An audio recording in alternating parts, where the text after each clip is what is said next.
I don't write every day, but I think about writing every day. What am I gonna say? How am I gonna say it? You know, I'm listening a lot because I want to make sure I think of new ways to communicate things. Right. You know, sometimes it's not time to write. Sometimes it's time to listen. Pivotal times, I'm traveling over lines that was made to keep me boxed in, limited and confined. Shot some videos and blocked out all the negative minds. You ain't assist me on a bench, can't sit with me when I shine. So you good, buddy? Yeah, I'm good. Sick. All right. So Let's go. today we have a very special guest that we've had on previously.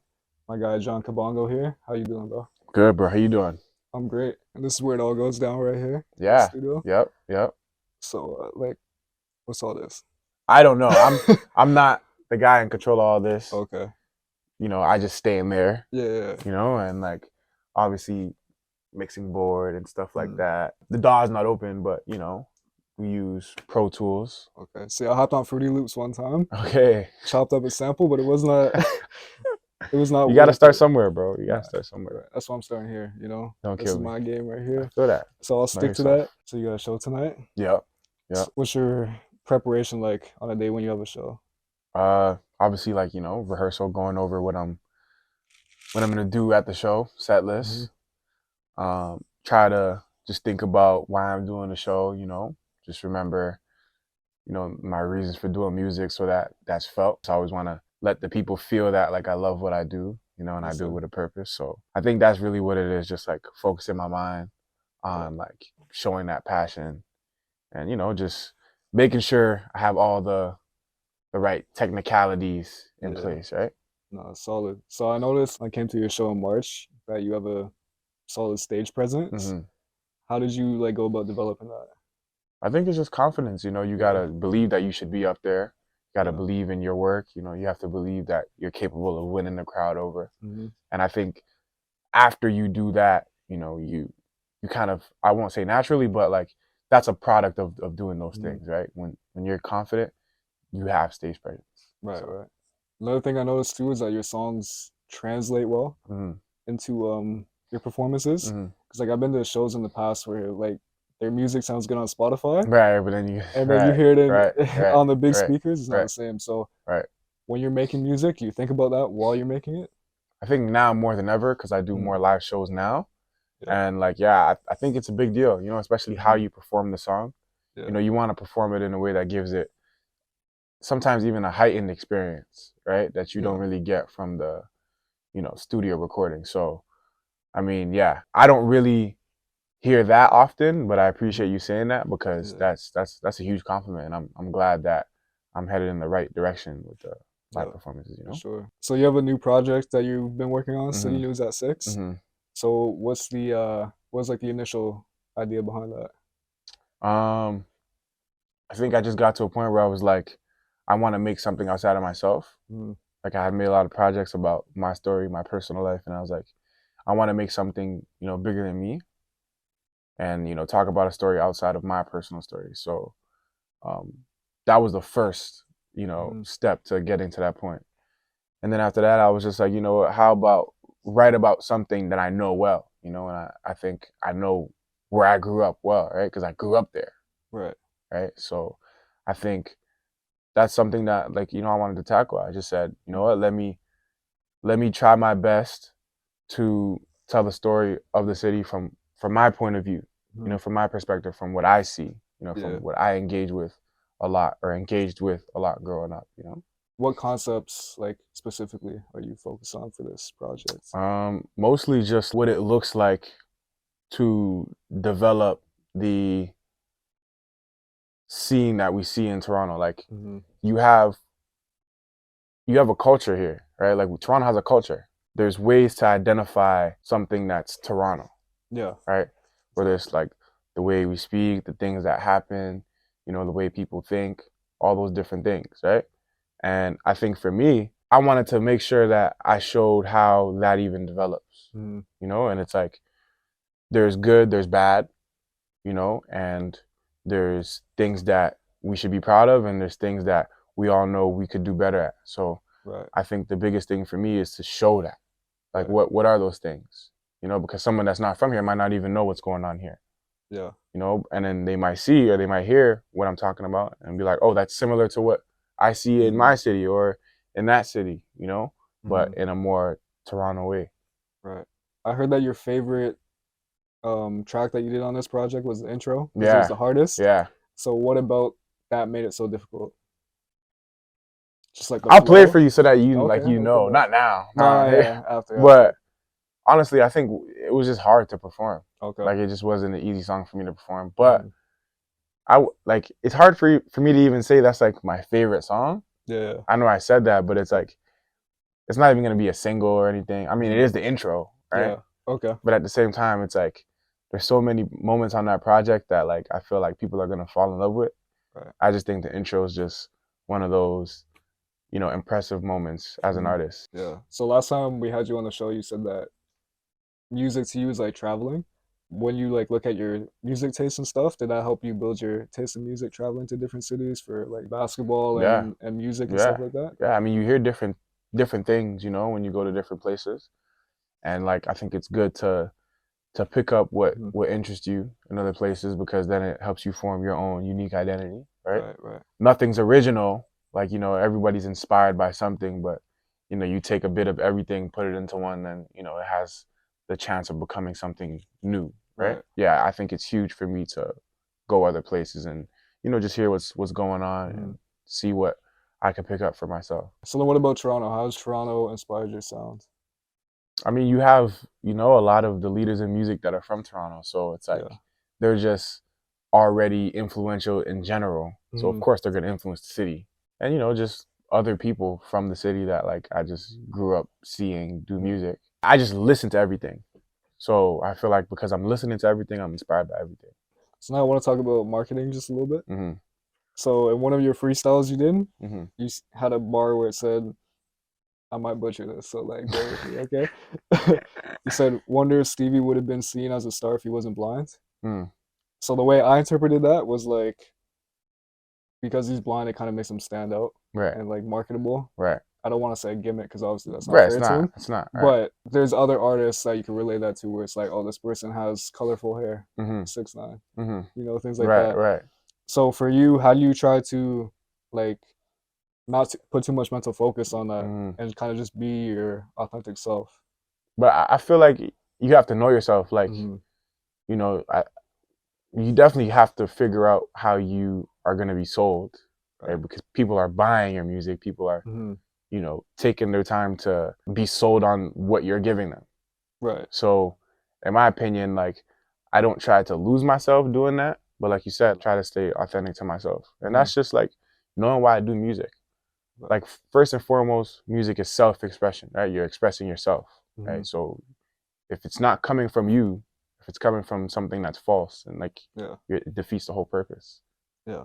So once I focus on that, then you know there's ways to present those stories. There's ways to explain those stories. There's ways to help people understand those stories, and then you know that's what I consider marketing, right? It's just allowing people to be intrigued and like better understand how I'm expressing myself and why I'm expressing myself. Okay.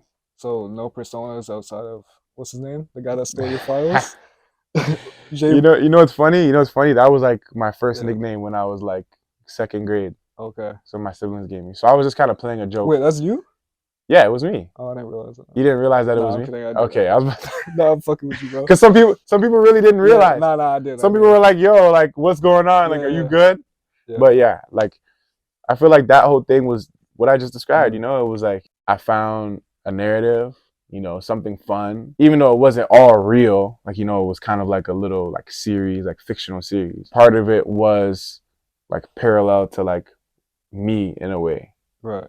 But at the same time, like, yeah, that was just fun. Yeah. That was just a way to, like, have fun with the audience, you know? Definitely. No, and it did well, too, so that was a smart idea for you to do. So at your last show, we kind of talked about it beforehand, how, I mean, we only talked about it briefly, but artists faking their streams, and you were mentioning to me how labels will pay to have, like, their artist songs in a big, like, Spotify playlist, for example, and to you, like, you thought that was, like, not a big deal. Did you want to, like, elaborate on that stuff?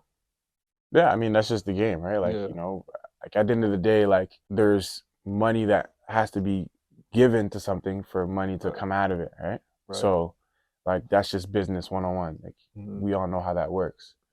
And that's why, you know, it's definitely important as an artist to think like a business Mhm. so that you can get the best results just in terms of like finances. Yeah. Yeah, you can be a good artist, but do you want to make money?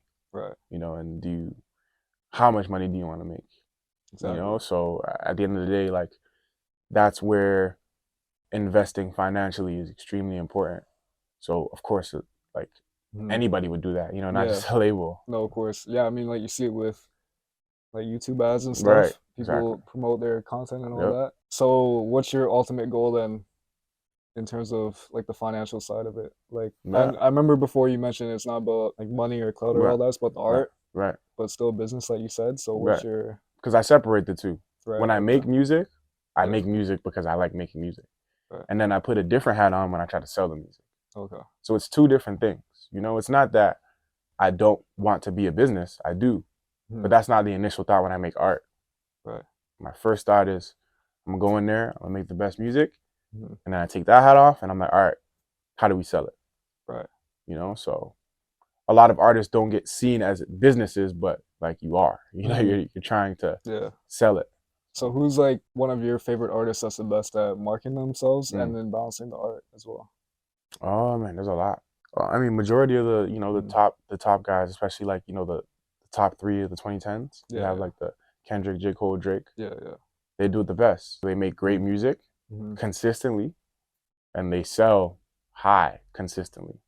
Right. So you can't really have any better than that as an artist. So speaking of those three, they were big when we were in high school Mm-hmm. and even younger than that. Mm-hmm. When you make your music now, do you try to target it towards a certain demographic, like high schoolers or like maybe people younger than that, or you kind of just create it for whoever is there to listen? I feel like good music doesn't see age. Okay. You know, when you make a good song, Mhm. all ages will like it. Like Right. 7-year-olds will like it, 13-year-olds will like it, Right. 30-year-olds will like it. I think music that's just good, just transcends like an age group, man. Like, Mhm. I believe that because a lot of those artists that we mentioned, I could listen to them when I was fifth, sixth grade, Yeah. and I still listen to them the same way, those same songs, as a 23-year-old. Right. You know, and it's not just because I want to reminisce. It's just because it's that good. Yeah. You Yeah. know, Yeah. No, I hear if you. it came out today and I was this age, I would still listen to it. Right. You know, Right. so I mean, I've seen on like some of your music videos on YouTube, you had some comments from people saying they're like in their 50s or whatever, and they're like, yeah, this guy can rap. So I right, right, mean, right. there's some evidence there. Mm. So for like your visuals and stuff for music videos, how much like I know you work with different directors, but how Hmm. much input do you put into it, and then Hmm. how much you allow them to just do their own creative vision for it? Yeah, I mean, most of the time I have a vision for the music video because I definitely value what people see on the screen, you Right. know? So I'm always involved. Even if I take a step back for something, I'm still present. Right. You know, I like to be there for all of the editing. You know, I like to be there for every stage. Mhm. So even if I have somebody that's doing a specific job, like I just want to know and I want to understand, you know? Right. So what's been your hardest video to make so far? My hardest video to make? That's a good question. Because I never thought about which one might Mhm. have been the hardest. Like the last one you did, you were acting a little bit. Right. But that So wasn't hard. I wouldn't say that okay. was hard. Okay. Because that was a short shoot, right? Okay. I would probably say maybe Who Gonna Supply, you know, because we did a Mhm. lot. Right. We did it all in one day. You know, it was a Mhm. full day shoot. Right. We had like a lot of different types of acting, Mhm. different people involved. Yeah, we made it work. You know, Yeah. I'm proud of that video. I really, really enjoyed that video. Right. You also had like the most scenes and settings in that one, Hmm. so it looked like you were Right, going all over the map for right, that one. right, Yeah. right. Yeah. Yeah, that one was well done, in my No, that opinion. was good. So has there been videos that you've made or attempted to make that didn't quite match the vision of your song, and you Mm. had to kind of redo it or reshoot certain scenes? Yeah, there's been videos where it didn't really work out, Mhm. or ideas that didn't really pan out. Right. But yeah, like for the most part, if we shoot a whole video, Yeah. it's probably gonna come out. You know, I think sometimes things don't happen when we're preparing for it and we're thinking about what we're gonna do. Like if that doesn't really add up, then we just kind of drop it.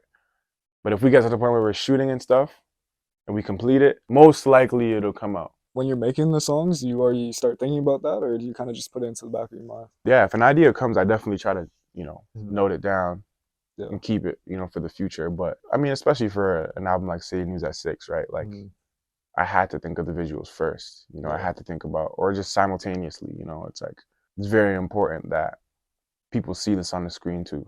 So a little bit about your writing process. Do you write every day to like keep your pen sharp, or do you kind of just wait for inspiration to come? I don't write every day, but I think about writing every day. Okay. So to me, it's like, it's not necessarily about finishing a verse or a chord, because that could just be done, right? Like I could sit down and I could write it. But what am I going to say? How am I going to say it? I'm listening a lot because I want to make sure I think of new ways to communicate things. As long as I'm focusing my mind on the creation and the art, like I'm doing something, but I don't need to write every day, because I can, but it's like, is that how I want to spend my time? Right. Sometimes it's not time to write. Sometimes it's time to listen, right, and think. So you have a bachelor's degree in writing, right? Mm-hmm. So how much has that helped you in writing music? Helps because people don't think of rap music as like an organized form of writing, but it is. Right. You got to know where to start, where to go, and where to end. So that's what writing's about. Like you can't communicate without strategy. Like if you're trying to get a point across, there's ways to do that. You can't just go all over the place. So studying writing, studying English, helped me learn how to organize your thoughts. In a way that's understandable for the audience, in a way that's suitable for a particular audience. Because that's the biggest thing. Like, who are you speaking to? Like, who you're speaking to impacts everything. I'm not going to speak English to a crowd that only speaks Mandarin. Right. I got to speak your language. I got to say things that are familiar. So, yeah, I think learning that is huge because it allows you to be understood. But I mean, I liked what we did. We took a lot of different classes. I learned about, whether it was fiction, nonfiction, or just like learning how to like critically think. Like we had like a critical thinking class. That was big. Even just like digital writing, right? Like learning how to just write in different like media forms. For different purposes. All of that helps, because it's all geared towards learning how to address a specific audience. Right. So you have like a university level of writing. So when you write music for people that don't have that level of understanding, do you have to like, sounds bad, but you have to like dumb it down? Nah. No? Okay. To me, it's like, I feel like I never dumb anything down. You don't have to use big words for something to have, layers. Something could be very layered, but sound very simple. So at the end of the day, it's like, whether you're using complex language or, very simple language, it's like, what's really going on in there?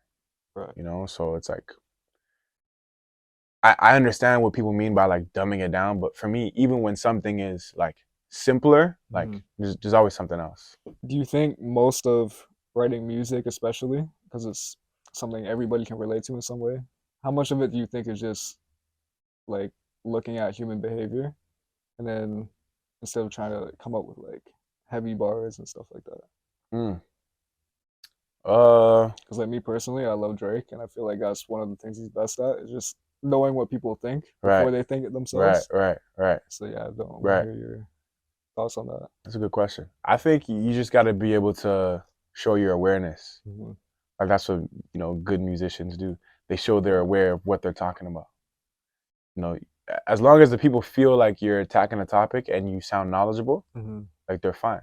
If you're a street rapper, you got to sound like you know what happens in the streets. People are gonna be like, this guy's not, he doesn't have the right to speak. If you're gonna be, I don't know, a relationship type artist like Drake, you got to say stuff that feels realistic. That's why people gravitate towards him all those relationship songs because it's relatable and they're accurate. Yeah, So. he's had lots of relationships. So Right. there you go. Certified lover boy. Yeah, you know. I was watching one of your freestyles, right? I think it was the Dynasty one. I'm not gonna lie, a lot of your lyrics were going over my head. Like, I'll say that right now. So I went back to rewatch it a few times, and I want to know, like, do you purposely try to pack meaning into every line, or you try to let it breathe at certain points? It depends. Okay. That one I had to just go Right. because it's the Dynasty intro, right? Yeah. And honestly, I kind of shocked myself, you know? I was kind of in a zone when I was writing that. And yeah, I think it's one of my better verses. So I'm not surprised that like you are kind of having to go back because I know what I was doing. Right. Yeah, I can tell that like this was one of those verses where people are gonna be like, hold on, wait, what? Right. So it's not just me, okay. Yeah, no. I knew what I was doing. Right, yeah. Right. When you pick beats to go on to, do they all have to come from like one of your producers, or do you go on the internet sometimes and find things? Yeah, I stopped doing the internet thing. Okay. I know so many talented producers that there's no point in me doing that anymore. Right. But that's how I started. Yeah. I didn't know any producers. Right. But now it's just too many people that I know that it's just like doing that is just kind of selling myself short. Yeah. Or, you know, kind of even disrespecting them because there's enough talent around me. Yeah, exactly. Even when you're on YouTube and stuff, there's some of those beats are super expensive for no reason, bro. I remember me and Steph were looking at one for trying to get it onto the like the podcast as an intro or whatever, and we're like, bro, it's so expensive. I know. Like I just ended up stealing it, but you know, it's all good. So when you're organizing your performance and your set list and stuff, do you always start with your number one song, or how do you organize it? Honestly, man, it's just all about the experience I want to give people. You know, if I want to make people just like listen to my bars to start up, you know, I might do that. If I want to just, you know, give people my most catchy song right away to win them over, I might do that. If I want to just give people a banger just to raise the energy right away, I'll do that, you know. Sometimes it depends on how much time I have. If I have a long set, then I'll change. But if it's a short set and I feel like I got to do a specific thing to that crowd, then, you know, I'll choose the songs based on that. Okay, that's fair. So just before your album comes out, you mentioned on the last podcast that you were on that it kind of makes you anxious thinking about it. How do you manage that mentally of all the expectations that you might have on yourself or from other people? I think, like I said earlier, I got to remember why I do it. Right. Like I genuinely have like an immense passion for music. Right. So it's like, it's all that matters. Like, what else am I supposed to be doing? You know, I'm supposed to make music and put it out. Right. After that, you know, it's like, I have all these expectations, but it's like, that's the job. Yeah. You know, you make it, you put it out, you do it again. Right. I think that's kind of where I land. Right. Because, you know, I'm human. I have expectations, I have goals. But whenever I need to kind of keep myself level-headed, I just remember what I'm doing in the first place and why I'm doing it. Okay, perfect. So if you just want to tell the people what's coming, obviously we talked about it multiple times, but just to hear it from you. Yeah, so September 1st, City News at 6, my new album. Very excited to put that out. Think, you know, people are definitely going to enjoy it a lot. It's a journey. It's many things. I'll say that. You know, I don't want to give too much away, but I hope that, you know, anybody watching, listening, tunes in, checks it out, shares it with people, lives with it, and, you know, lets it grow on them. So, yeah, City News at 6, September 1st. Yes, sir. Well, John, I appreciate you having this conversation, my guy. Brother. And it's been good. So we'll see you guys in the next episode. Gotta thank God I'm breathing. Got a lot more I'm teasing. Trying to find bonds for the wrongest reasons. That was young people pleasing. Killing this run, no reason. Head of my storm, no fleeing. MVP of the season.